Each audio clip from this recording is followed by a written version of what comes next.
जाते ही शमशान में मिट गई सारी लकीर, एक ही पास जल रहे थे राजा और फकीर।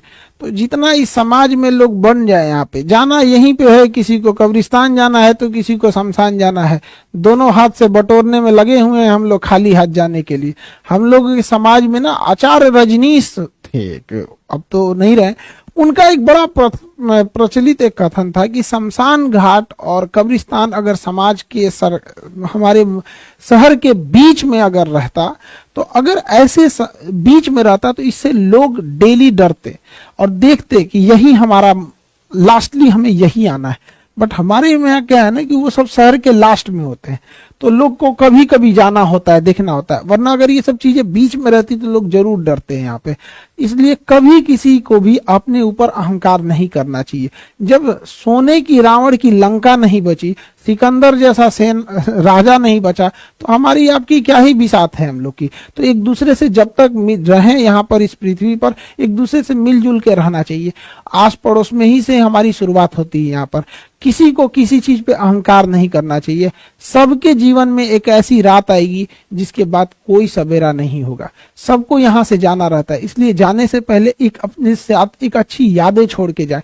हमारे साथ जो जैसे विवेकानंद हुए, एपीजे अब्दुल कलाम, अटल बिहारी वाजपेयी, ऐसे लोग हैं। अब ऐसा हम नहीं कह रहे कि सारे लोग इतने महापुरुष हो सकते हैं, जैसे ये लोग हैं पूरे देश के लोग नाम लेते हैं। एटलीस्ट इंसान उतना तो हो सकता है कि उसके मोहल्ले वाले कम से कम उसका नाम ले सके। यहाँ पर पूरे देश लेवल के लिए हर एक मानते हैं कि सब लोग विवेकानंद नहीं, सब लोग अंबेडकर साहब जैसे नहीं हो सकते, एटलीस्ट समाज के लिए तो रोल मॉडल हो सकते हैं यहाँ पे। तो कोशिश करें हम लोग कि अपने परिवार, एटलीस्ट समाज के लिए, मोहल्ले के लिए तो रोल मॉडल बन सके हम लोग। जिंदगी को ना एक लूडो की तरह पे समझेंगे तो काफी आपको सीखने को मिलेगा। हम लोग जब लूडो खेलते हैं ना तो उम्मीद करते हैं 6 आएगा, लेकिन एक भी आता है ना तो चलना पड़ता है। जिंदगी में भी यही होता है, उम्मीदें बहुत होती हैं, थोड़ा भी मिलता है तो चलना पड़ता है हम लोग को। कई बार आप देखिएगा ना लूडो में एकदम आखिरी में जाके आप कट जाते हैं, एकदम आखिरी वाले में भी। लेकिन क्या कीजिएगा, फिर से एक नई शुरुआत करनी पड़ती है इंसान को। जिंदगी में भी ऐसे ही होता है, कभी कभी एकदम मंजिल के पास जाने के बाद आदमी बिखर जाता है, लेकिन क्या होगा, जिंदगी रुकती तो नहीं है।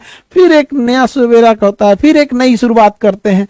और जिंदगी में भी कभी कभी क्या होगा ना, एक ऐसा भी मोड़ आता है ना, जब लूडो में भी देखिएगा आप, एक समय ऐसा आएगा ना कि जब आपके पास 6 आएगा लेकिन उसकी कोई जरूरत नहीं रहेगी, फिर उसमें आपको कम की जरूरत रहती है। कभी कभी ऐसा होता है ना लूडो में कि हाँ 2 आएगा तो हम पास हो जाएंगे, बट उससे ज्यादा आ जाता है।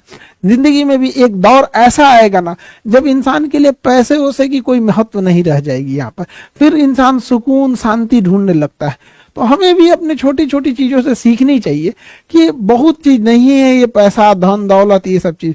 इंसान बेहतर होना चाहिए एक दूसरे के प्रति। इसके बगल में बैठने वाले गरीब को एहसास नहीं होना चाहिए कि वो व्यक्ति गरीब है। जिंदगी चलती रहेगी अपनी यूं ही, लेकिन सबको मुस्कुरा के रहना चाहिए। जब हम मुस्कुराते रहते हैं तो एक पॉजिटिव एनर्जी बनती है हमारे आसपास में। उससे क्या होता है कि किसी भी विकट परिस्थितियों से लड़ने का एक मौका मिलता है। तो हर इंसान को मुस्कुराते रहना चाहिए। ज्यादा ये नहीं देखना चाहिए कि कौन क्या कह रहा है। हमारा समाज ने तो माँ सीता को अग्नि परीक्षा में बैठा दिया था। सोचिए, उन्हें वनवास हुआ था तो उनकी क्या ही गलती थी। उतना लंबा वनवास काट के आई, उधर रावण की लंका जली, क्या सोच के आई होंगी अपने गांव वापस अपने घर पे कि अब हम घर में परिवार के साथ खुशहाली से जिएंगे। लेकिन जब लोगों ने भगवान को नहीं छोड़ा, सीता माँ को अग्नि परीक्षा में बैठा दिया, तो क्या लगता है ये समाज हमको, आपको या आपके अगल बगल वाले लोग को छोड़ेगा?